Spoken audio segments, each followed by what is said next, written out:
จักมาชวนทำขนมไข่กรอบค่ะหรือเค้กไข่โบราณนะคะเค้กไข่สูตรนี้ทำง่ายใช้วัตถุดิบน้อยไม่หวานแล้วก็ไม่เลี่ยนทานเพลินกันเลยค่ะวัตถุดิบก็จะมีดังนี้ค่ะนอกจากนี้ก็จะใส่ไว้ในรายละเอียดและคำอธิบายใต้คลิปด้วยค่ะไปเริ่มทำกันเลยค่ะขั้นตอนแรกนะคะก็ให้เราทำการแยกไข่ค่ะจะใช้เป็นไข่ไก่เบอร์2นะคะจำนวน4ฟองค่ะแยกไข่แดงและไข่ขาวออกจากกัน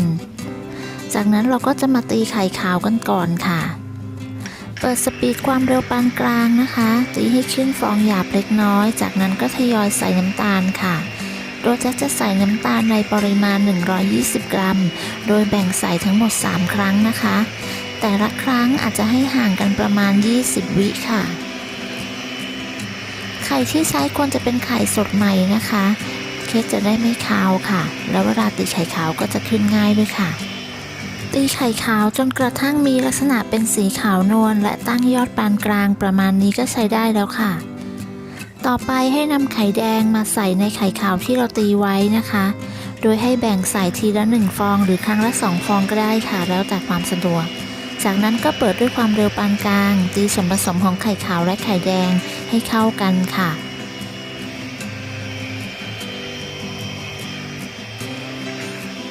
ตีไข่ขาวและไข่แดงจนกระทั่งมีลักษณะเป็นครีมข้นและมีสี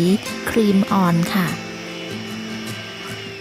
พอได้ส่วนผสมที่ข้นประมาณนี้ก็ใช้ได้แล้วค่ะต่อไปค่ะให้เราใส่แป้งนะคะใช้เป็นแป้งอเนกประสงค์ค่ะตามด้วยผงฟูและเกลือค่ะ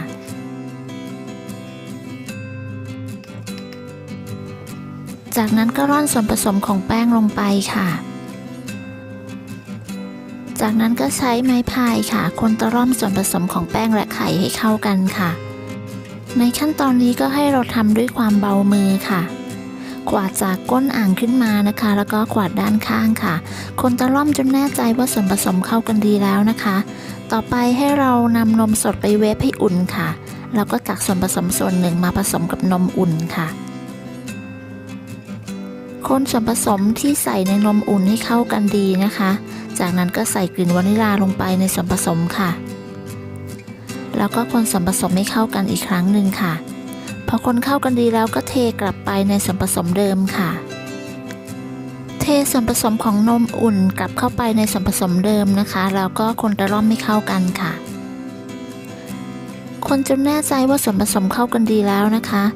ก็เป็นอันเสร็จค่ะนำไปตักใส่พิมพ์ได้เลยค่ะ